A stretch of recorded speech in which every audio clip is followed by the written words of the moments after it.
What's up, Waka?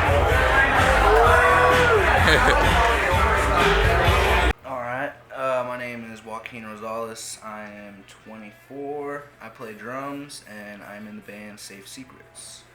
Are you originally from Nashville? No, I'm actually from California. Just moved out to Nashville 2 years ago, and going on 3 years now. So why Nashville of all cities? It wasn't really my choice, actually. I got invited out here by a couple other musicians, and yeah, I decided to come out in like a 2 weeks notice, and just never looked back. So you said you're from California, right? Right. And you came to Nashville with another band. Do you want to tell us that story? Sure. Yeah. Go ahead. I can do that. So, like, it was New Year's 2014. I got invited out here through a voicemail. It was like, hey man, we're leaving in 2 weeks, Nashville. We need you, be our drummer if you'd like, and we record an album. We'll have a place to record and a place to stay. That's what I heard.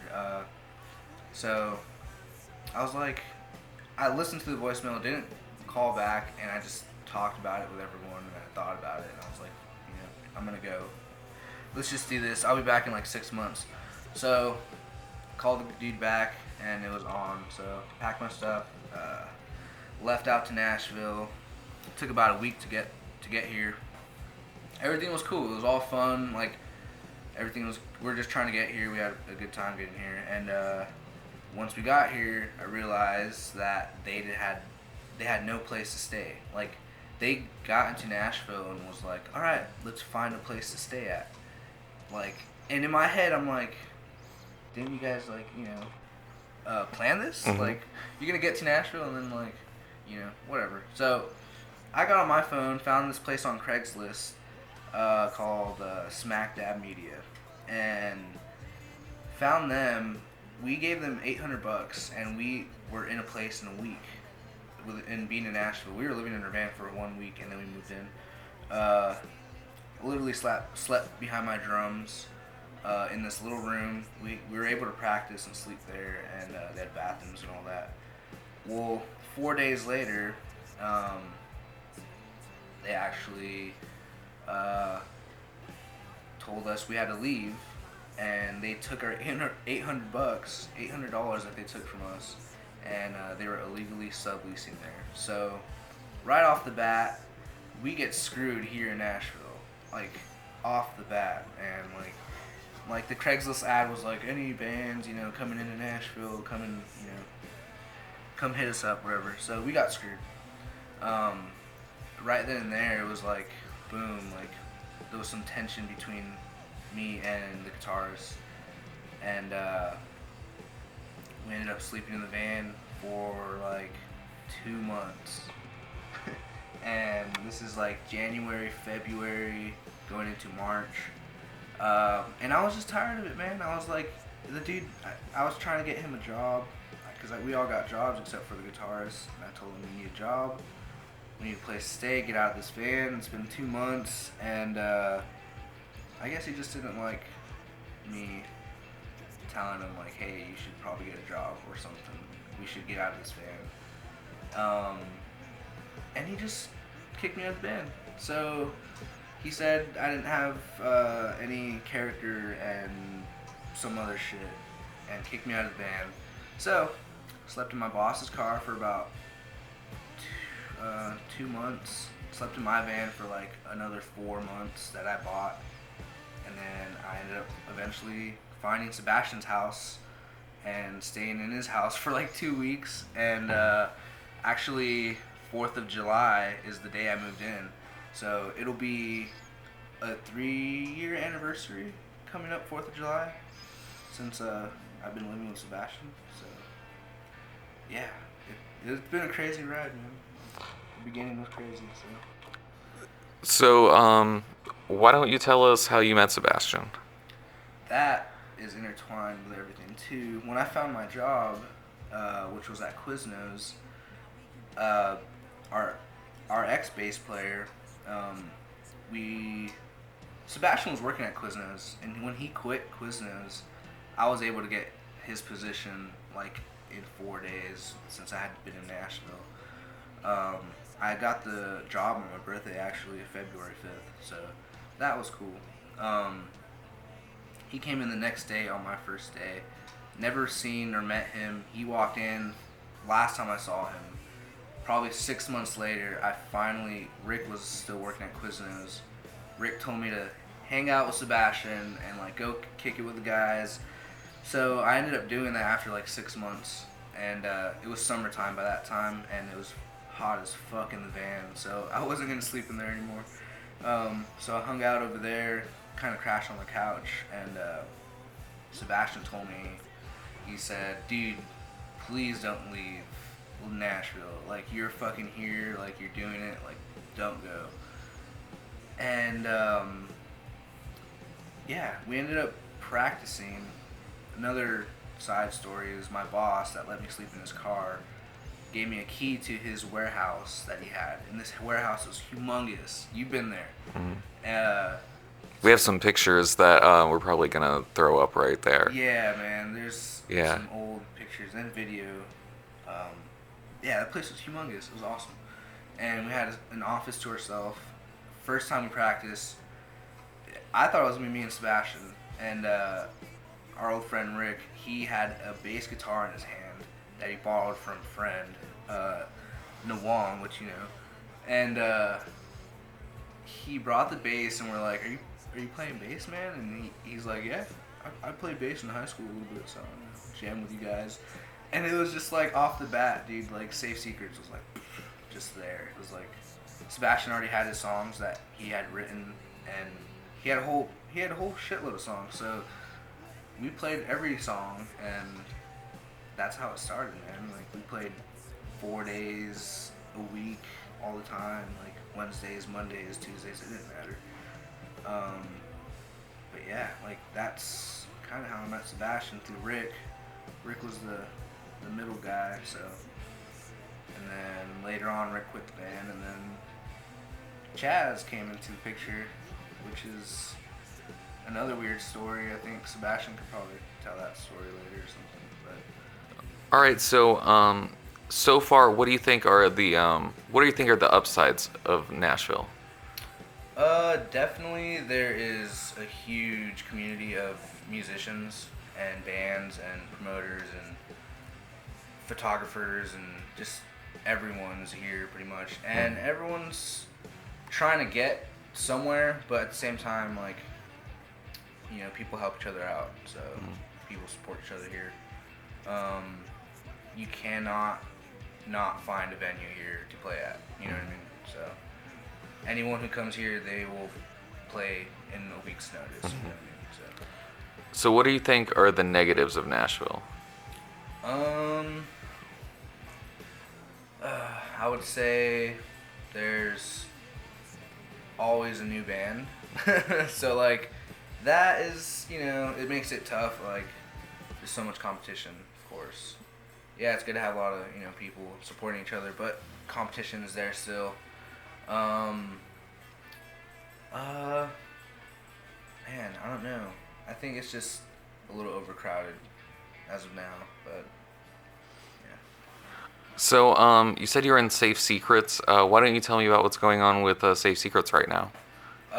Well, we've been a band for 2 years, and we have released, as a band, 2 albums. One being, well, actually 2 albums and a 1 EP. So, right now we just released our album, and we're trying to plan a tour. We're doing everything ourselves, so getting a lot of bigger shows, and just constantly on social media, just pushing. I don't know. There's a lot to see in the future. So.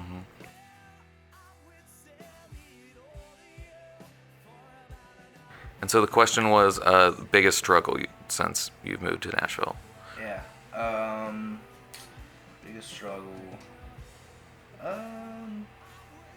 It was a short-lived struggle, but I think the first bass player we had who left after a whole year, that was kind of like we didn't know what to do. There was a huge question mark in the air. Probably took about 3-4 days till we finally just said, all right, let's move on. We had to play a show as a two-piece, and we did that. And after that, we just ended up finding a new bass player. But yeah, that would be the biggest struggle, just at that point not knowing what was going to happen with the band. So yeah. And so what would you say is your biggest achievement so far since being in Nashville? I think there's been like, I don't know, a whole basket of achievement, I guess you could say. We've played almost everywhere here in Nashville. We've played like, I don't know how many shows in 2 years, like a shitload, dude. Like, I mean, we were playing probably like 3 or 4 shows in a week, at least like once a month or something like that. That, releasing our albums, getting exposure, like cranking up numbers and having people, notice us, and then also winning an award, being nominated for an award, and now we're being nominated for another award through NEMA for Best Rock Album, so that's cool. And also the fact that people are actually and have been sending secrets to us, because that's the band Safe Secrets is what it is. It's you send your secrets to us. I mean, we don't tell people who you are, but we write songs on them, and yeah, definitely getting people liking that a lot. So it's good support from everyone. If you had a magic wand and you could change one thing about Nashville, what would you change? Nashville, what would I change? I would probably just like take about a couple to like 400 people like out of this fucking little city. I don't know, maybe 1,000 people can leave the city. make some more room for everyone who's here. But I'm one of those people, I guess. So.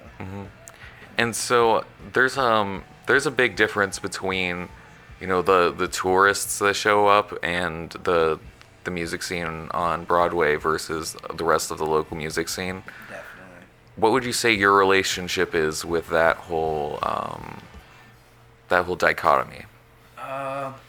Man,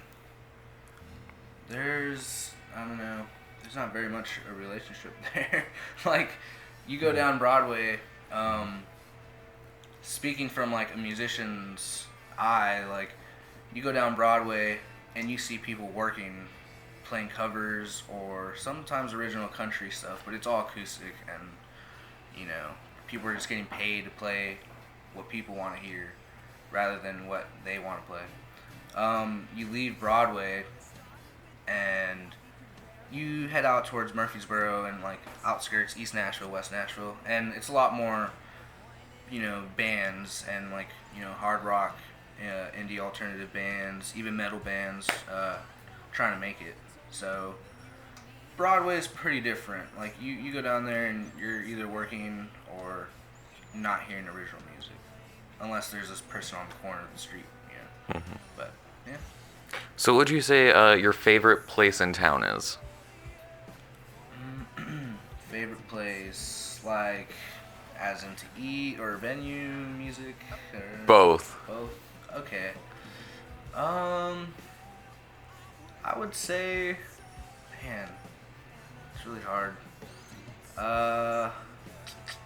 There's actually, honestly, some good places downtown. Actually we didn't play there, but they have music there. Acme Feed and Seed was pretty good. There's a sushi place up on the corner, on top. That place is really cool. I think best venue for us is Daisy Dukes. Like, we get people that come out there a lot, and there's a bar there, good sound system, so good people. Yeah, Daisy Dukes. Sushi anywhere really in Nashville, but yeah. So, if someone who had never been to Nashville before was coming down to visit for the weekend, and they wanted to see what Nashville was really like from like a local's perspective, what would you tell them to do or where to go? Man, I think I would just tell them to do what I did and just hit Broadway off the bat. Just go to Broadway and like do that real quick, see how that is, because it's really just a one-stop place. After that, I would try to go to a lot of, a lot of popular restaurants around town. There's definitely a lot. There's a lot of places I haven't even been to, like what is it, Nashville Shores and stuff like that. So, I don't know. I would just drive around, definitely.